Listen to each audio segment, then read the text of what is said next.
Hello बच्चों, कैसे हो आप सभी। उम्मीद है सब बढ़िया होंगे और पढ़ाई भी एकदम मस्त चल रही होगी।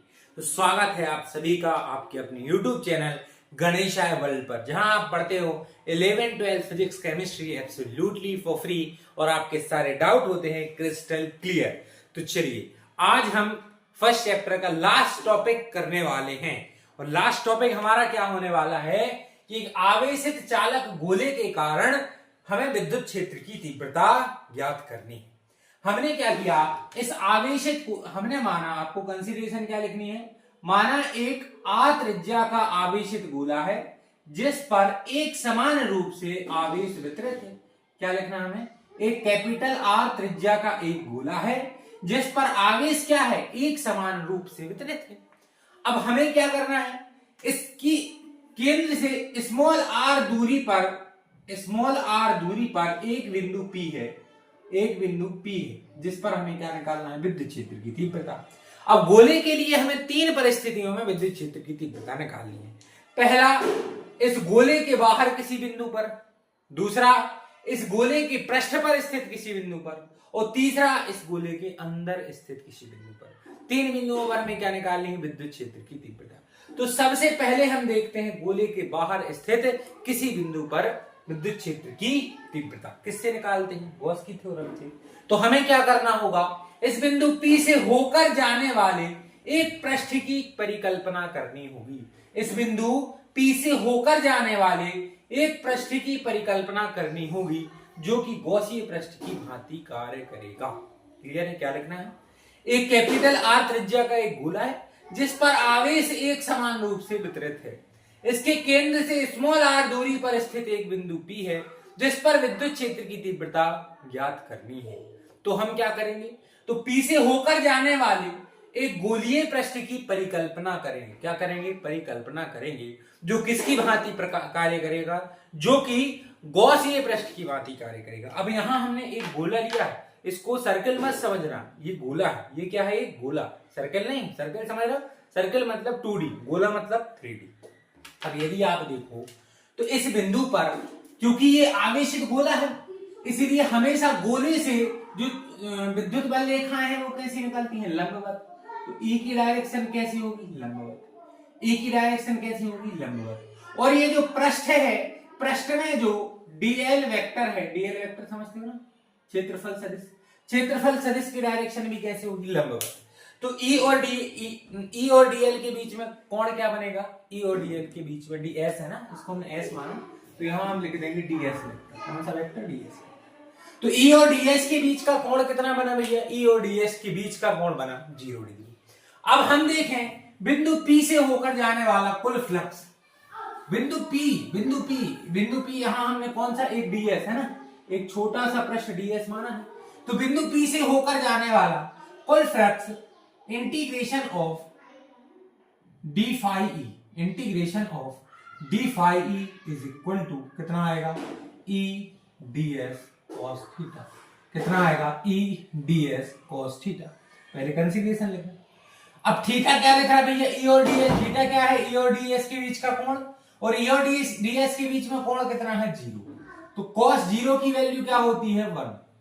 तो integration of d phi E is equal to क्या आ जाएगा, इंटीग्रेशन ऑफ E ds। तो डी फाई ई का इंटीग्रेशन क्या हो जाएगा, फाई ई, और ए ds की जगह E का इंटीग्रेशन, और E बाहर आ जाएगा, ds का इंटीग्रेशन। अब इंटीग्रेशन का मतलब क्या होता है, सम ऑफ इनफाइनाइट टाइम। तो एक गोला है, इस गोले को जब एक छोटा सा पृष्ठ ds है, इस ds इसको हम जब अनंत बार जोड़ेंगे तो हमें क्या, इस गोले का क्षेत्रफल मिल जाएगा। और गोले का क्षेत्रफल क्या होता है, पाई आर स्क्वायर।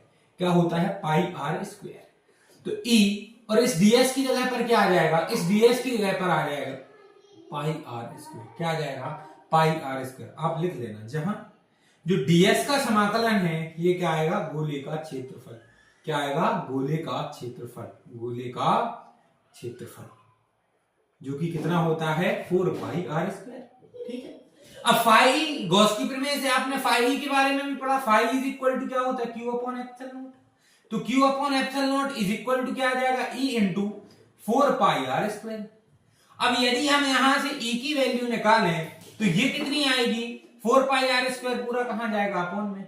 तो हम इसको थोड़ा सा जमा के लिखते हैं कि 1/4 पाई एप्सिलॉन नॉट क्यू जो कहते हैं ऊपर और नीचे आ गया आर स्क्वायर। हमने इसको क्या किया भैया, हमने इसको बस थोड़ा सा जमा के लिखा, छेड़खानी कुछ नहीं की। 4 पाई नीचे आया, एप्सिलॉन नॉट पहले से नीचे था, आर स्क्वायर नीचे आया, क्यू तो भाई गुणा में था, और न्यूटन अपॉन कूलम क्या आएगा, न्यूटन अपॉन कूलम। आई बात समझ में। अच्छा इसको आप के भी लिख सकते हो, तो E इज इक्वल टू क्या आ गया, यदि के लिख लो तो E इज इक्वल टू आ गया के क्यू अपॉन में आर स्क्वायर। बधाई हो भैया, यही क्या होती है, यही एक गोले के कारण गोले के बाहरी पृष्ठ पर स्थित किसी बिंदु पर विद्युत क्षेत्र की तीव्रता E बराबर क्या होती है, के क्यू अपॉन आर स्क्वायर। अब यहां पर ये तो स्थिति 1 हो गई जब गोले के बाहर स्थित हो, ये क्या होगी हमारी स्थिति नंबर 1, ये हमारी स्थिति नंबर 1 हो गई। जब जो बिंदु है वो कहां स्थित है, गोले के बाहर। अब स्थिति 2 हम देखते हैं, स्थिति 2 हम देखते हैं जिसमें क्या होगा, जो बिंदु होगा, बिंदु वो कहां होगा, गोले के पृष्ठ पर। कहां होगा, गोले के पृष्ठ पर, गोले के पृष्ठ पर।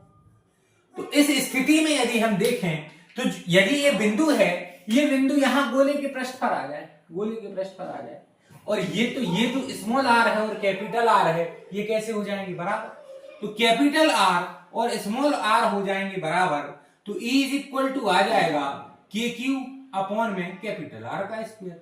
ये स्थिति नंबर 2 है, जब बिंदु कहां स्थित हो, गोले पर। सिंपल सी चीज है, कुछ नहीं करना। अब ये कौन बताएगा कि स्थिति 3 में क्या आने वाला है। स्थिति 3 में आने वाला है कि जब ये जो बिंदु है ये गोले के अंदर कहीं स्थित हो, कहां स्थित हो, गोले के अंदर। तो स्थिति 3 क्या बनेगी हमारी, स्थिति 3 बनेगी कि जब बिंदु कहां स्थित हो, गोले के अंदर। कहां स्थित हो, गोले के अंदर। जल्दी से बताओ क्या आएगा, जल्दी टाइम स्टैम्प पर कमेंट करके बताना आपको कि गोले के अंदर विद्युत क्षेत्र की तीव्रता क्या आएगी। भैया आप जानते हो कि गोले के अंदर आवेश क्या होता है, शून्य। आपको पता है आवेशित चालक गोले पर हम कितना भी आवेश क्यों ना दे लें, वो सारा का सारा आवेश कहां जाएगा, उसके सिर्फ और सिर्फ पृष्ठ पर जाएगा। ये चालक की बात हो रही, किसकी बात हो रही, चालक की। चालक गोले पर हम जितना भी आवेश देंगे वो सारा का सारा आवेश उसकी पृष्ठ पर वितरित हो जाएगा, उसके अंदर आवेश कितना होगा, 0। और यदि आवेश Q बराबर हो गया 0 तो E का सूत्र बन जाएगा हमारा, E का सूत्र बन जाएगा E बराबर K इंटू में 0 अपॉन में आर स्क्वायर, और 0 से जो टकराया वो 0 0 हो गया भैया, क्या हो गया 0 0। तो विद्युत क्षेत्र तो एक आवेशित चालक गोले के अंदर जो विद्युत क्षेत्र है वो कितना आता है, 0। आवेशित चालक गोले के बाहर विद्युत क्षेत्र क्या आया, के क्यू अपॉन स्मॉल आर का स्क्वायर। पृष्ठ पर कितना आया, के क्यू अपॉन कैपिटल आर का स्क्वायर। और आवेशित चालक गोले के अंदर जो है वो विद्युत क्षेत्र कितना आता है, 0। ये एक नंबर में भी कभी भी पूछ लेते हैं, बोर्ड वाले कभी भी पूछ लेते भैया कि आवेशित चालक गोले के अंदर जो विद्युत क्षेत्र है वो क्या होता है, 0। और इसी डेरिवेशन के साथ आपका जो पहला चैप्टर है वो होता है समाप्त। अब हम क्या करेंगे, अब हम इसके आगे जो सेकंड चैप्टर है वो स्टार्ट करेंगे, और एक आध दिन इसके बढ़िया से हम न्यूमेरिकल क्वेश्चन भी लगाएंगे। तो यहां तक बने रहने के लिए आपका बहुत बहुत धन्यवाद। नेक्स्ट चैप्टर में हम अगला जो चैप्टर है, अध्याय है, वो हम नेक्स्ट क्लास में चालू करने वाले हैं। आपको बहुत बहुत धन्यवाद। एक बढ़िया सा इस चैप्टर को लेके कमेंट जरूर करना, वीडियो को लाइक करना, ज्यादा से ज्यादा शेयर करना। बहुत बहुत धन्यवाद।